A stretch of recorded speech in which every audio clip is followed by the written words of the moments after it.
The Biden stock market continued to hit an all-time high records today, as it has done repeatedly. But it hit those records today while President Biden stressed at the NATO summit today that beneficiaries of the military aid to Ukraine are, first of all, the workers in American factories producing the military equipment that is delivered to Ukraine. You know, we will not be surpassed, we cannot be surpassed by anyone when it comes to our readiness. Here at home, Americans have seen the power of investments like these.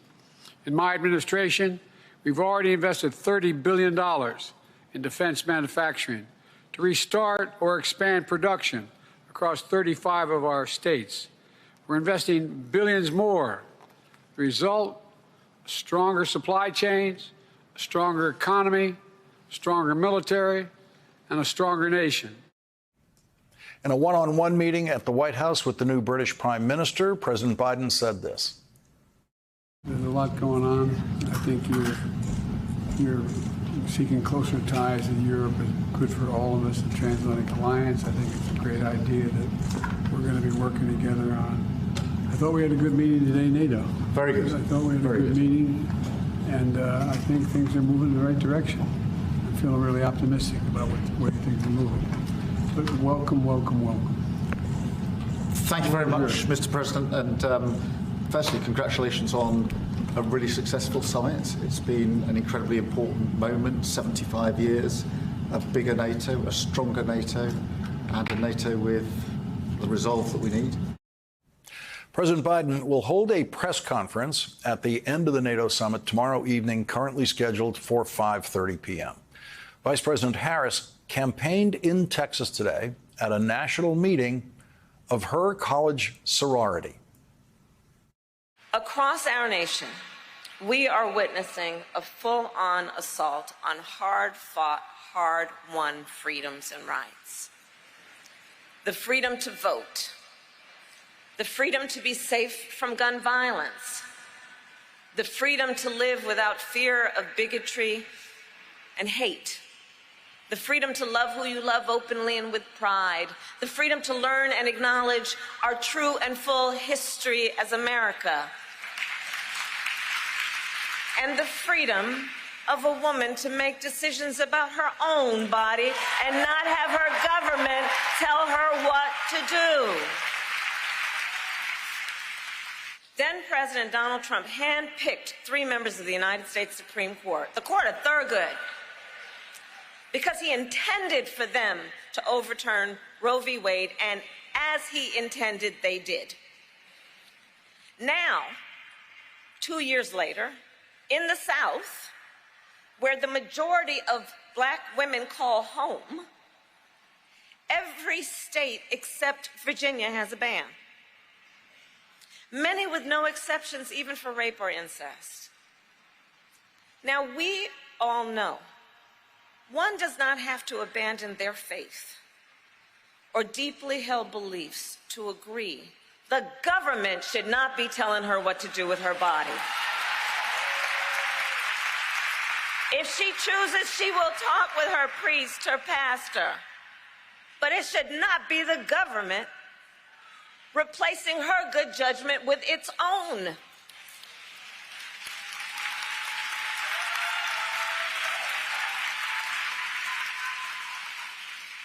Faith and freedom can coexist.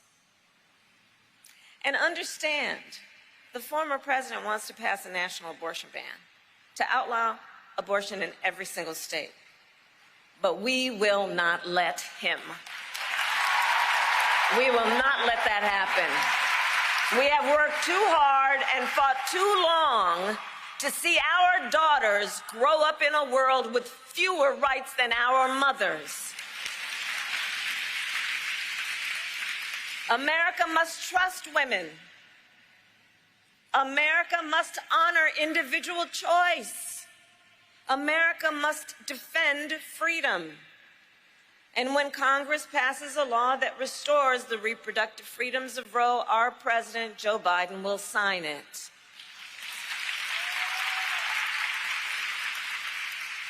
And there is so much at stake in this moment,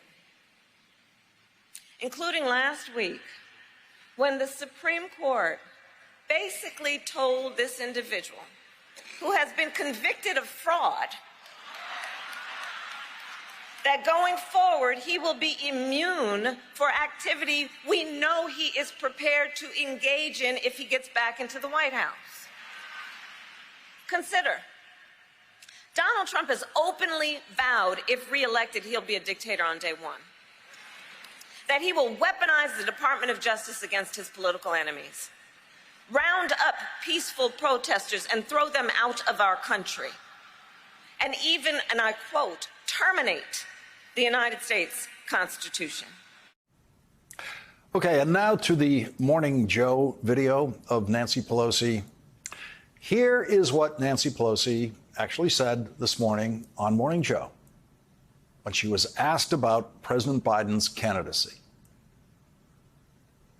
Does he have your support to be the head of the Democratic ticket? As long as the president has it's up to the president to decide if he is going to run. We're all encouraging him to make that decision because time is running short. I think overwhelming support of the caucus. It's not for me to say. I'm not the head of the caucus anymore, but he's beloved. He is respected, and people want him to make that decision, not me. He has said he has made the decision. He has said firmly this week he is going to run. Do you want him to run? I want him to do whatever he decides to do, and that's the way it is. Whatever he decides, we go with. I think it's really important, and I would hope everyone would join in, to let him deal with this NATO conference. This is a very big deal. Over 30 heads of state are here. He is the host of it, and that means not just hosting, it means orchestrating the discussion and setting the agenda, and he's doing so magnificently. And I've said to everyone, let's just hold off. Whatever you're thinking, either tell somebody privately, but you don't have to put that out on the table until we see how we go this week. I want him to do whatever he decides to do, whatever he decides we go with. Vermont's junior Senator Peter Welch did not follow Nancy Pelosi's advice about holding off, and tonight became the first senator to ask Joe Biden to end his candidacy in an op-ed piece published in the Washington Post. President Biden has scheduled an interview with NBC's Lester Holt on Monday, which will be seen on NBC Monday night at 9 p.m. Tomorrow, the leaders of the Biden-Harris campaign staff will meet with Senate Democrats for a luncheon discussion. Today, the chair of the Democratic Senate Campaign Committee, Senator Gary Peters of Michigan, whose job is to elect Democrats to the United States Senate. That's his job. He has helped the Democrats keep control of the Senate for 2 consecutive elections. And he told the Detroit News, quote, "I believe President Biden can win, and I believe that we'll be able to hold the Senate majority, and I think we also have a good shot of expanding it." Today, the Democratic leader of the House of Representatives, Hakeem Jeffries, said this. Over the last few days, the members of the House Democratic Caucus have had conversations that are candid, constructive, and clear-eyed about the path forward, which primarily includes doing everything we can to make sure that we take back the majority in November of this year. Do you still think Biden is the best candidate for the job? The statements that I've made publicly have not changed. Will you talk to the president today? I have no plans to talk to the president today, no. Have you voiced concerns to him? My conversations right now are focused on the caucus and making sure that everyone has an opportunity to be heard. Is the president going to come talk to the Democratic caucus at some point about this? That's not something that we've discussed. My focus, again, is on the family conversations that are ongoing that have been candid, clear-eyed, and constructive. Thank you all. The AFL-CIO unanimously reaffirmed the union's endorsement of Joe Biden today, releasing a statement saying the AFL-CIO Executive Council, quote, unanimously voted to reaffirm its commitment to re-electing President Joe Biden and Vice President Kamala Harris, the leadership of the most pro-union administration in our lifetimes. That re-endorsement came after President Biden dropped by the AFL-CIO headquarters in Washington today.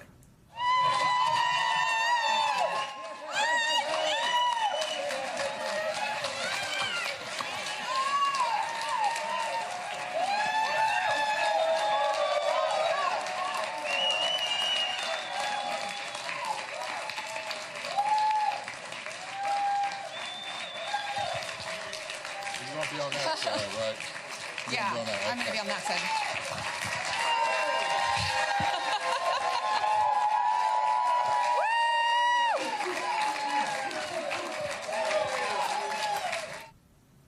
We're going to show you what he said in just a moment. But I showed you that video of the president's entrance and shaking hands and moving around the room because everything about the president's physical and mental abilities is now under a microscope. The way he moves, the way he walks, shaking hands with those people, his motor skills on doing that. What you saw there, what I saw there, was a perfectly normal flow of movement by the president there. And when I say all of his movements are under a microscope, the microscope only seems to be turned on when people can find something negative, something to say about his movements or the slowness of his movements. Whenever he seems to be behaving completely normally, the microscope seems to be turned off. No one seems to be interested in what that looks like. Now, we're going to show you the president's comments in full. And again, I wouldn't normally run all of these, but this is the very first time since the debate that we have seen the president speaking extemporaneously, without a teleprompter, no script, not answering questions in a question and answer format of an interview or debate moderator. And so we're going to show you this because not only do people say he cannot do this, there are people saying he hasn't done it. There are people who don't know he did this today, who are talking in public discussions about what the president is capable of, and they're not even watching what he's doing. So we can all watch this video together. You can judge what you're looking at. You can think you're looking at someone who seems to be too old to be doing what he's doing, or you can be looking at someone who you think is okay at doing what he's doing, or something else. It's completely up to you. You're going to see every minute, every second of every word that the president said today without a script, just speaking to a very friendly and supportive audience. Welcome, Mr. President. This is your home. This is your family. We couldn't be more honored that with all those NATO leaders waiting for you down the street that you came here to the House of Labor. Yes. We are your NATO. That's what I say in the U.S. So we are, again, here to support the record that you've had of creating millions of new jobs, bringing manufacturing back to this country,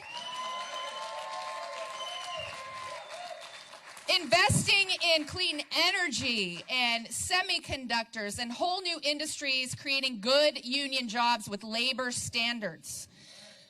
Incredible. So we just want to say, Mr. President, you support unions, you support working families. You've always had our back. We have your back.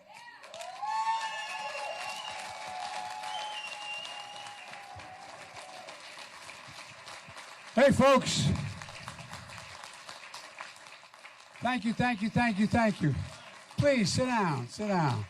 Hey, look, number one, you know, the way I look at it, and I was thinking about this last night, knowing I'm going to be here and going from here to the NATO summit.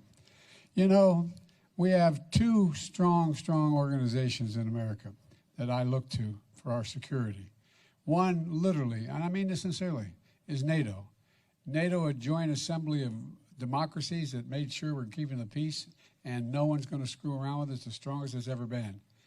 And I think of you as my domestic NATO. Not a joke. Not a joke. You're the ones beyond me. And, you know Matt with this better than I do. Beyond me. It's all about whether or not we're going to grow the economy, whether we're going to give working people a shot. And I told you, and you know, because a lot of you were there with me all the way back when I was a kid, and I'm only 42, but when I was a kid back running for the Senate when I was 29 years old, Labor elected me. And we were then a right-to-work state, and we changed it all. And here's what we're doing. You've heard me say it 1,000 times, I'm going to say it again. Middle class built this country. You built the middle class. No. And by the way, I don't want to hurt your reputations, but even Wall Street's acknowledging your power. No, I'm serious. Look at every projection about what we want to do with the economy on the issues that we're talking about and what the other guy wants to do. They're supporting us. It's your agenda we're working on. And by the way, I've said from the beginning that when labor does well, everybody does better. Not a joke. That's not a talking point. That is a reality. You know that, Lee. That is a reality. It is an absolute reality. When we were I said I was going to be the most pro-union president in American history. Well, guess what? I am, and I'm staying there. No, I mean it.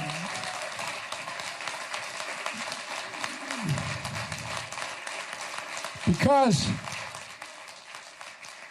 you represent the folks I grew up with. You represent where I come from. You represent where the vast majority of the American people.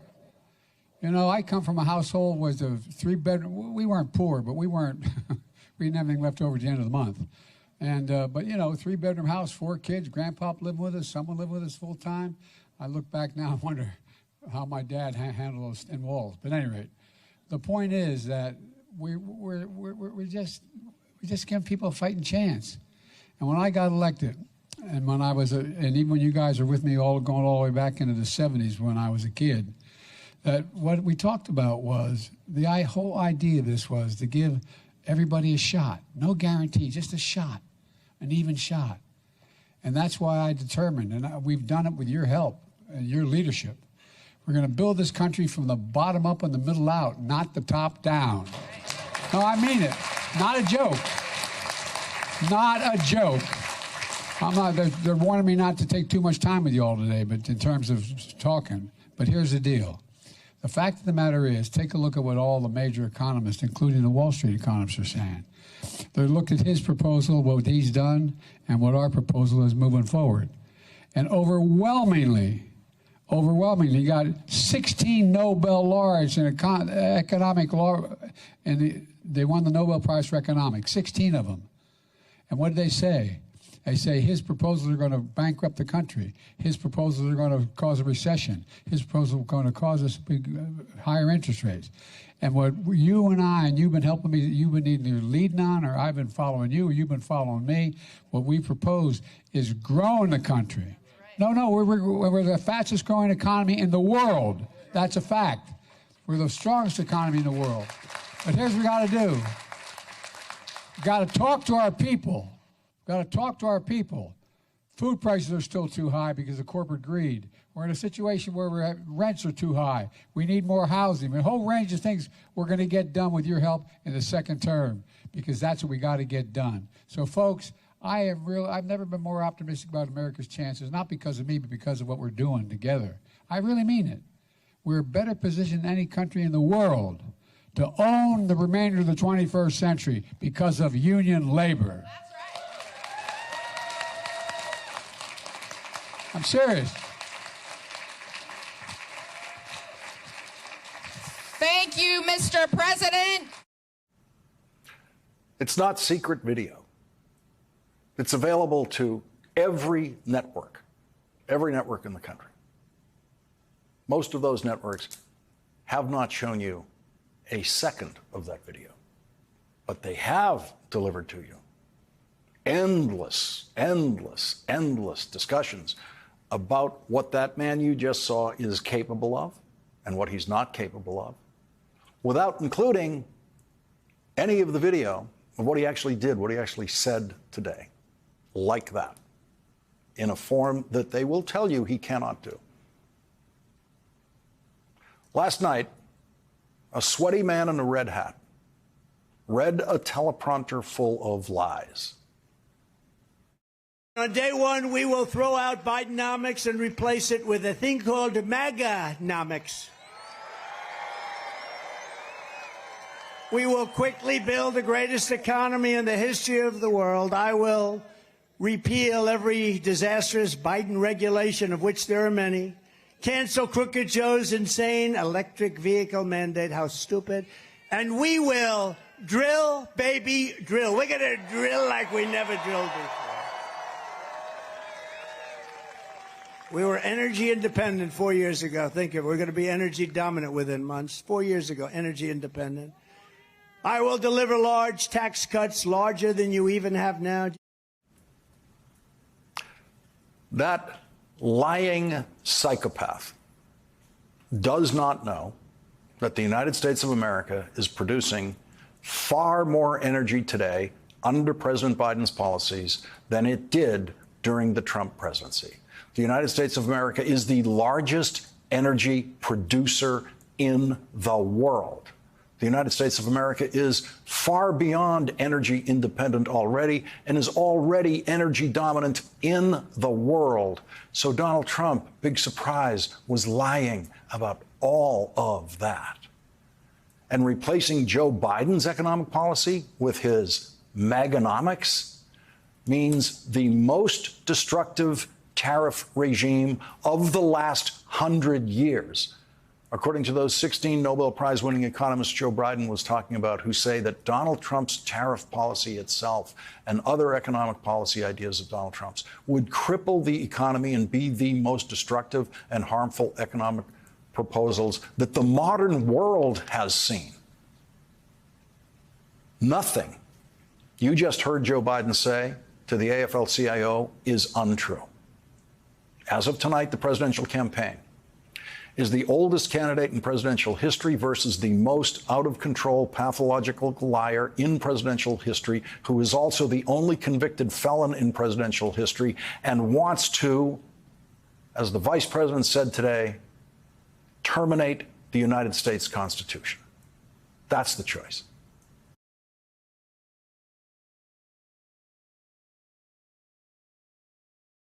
Hey there, MSNBC fans. I'm Luke Russert, and be sure to join me, Rachel Maddow, Jen Psaki, Lawrence O'Donnell, Steve Kornacki, Joy Reid, and many more September 7th in Brooklyn, MSNBC Live Democracy 2024. Click on the link for ticket information. We will see you there.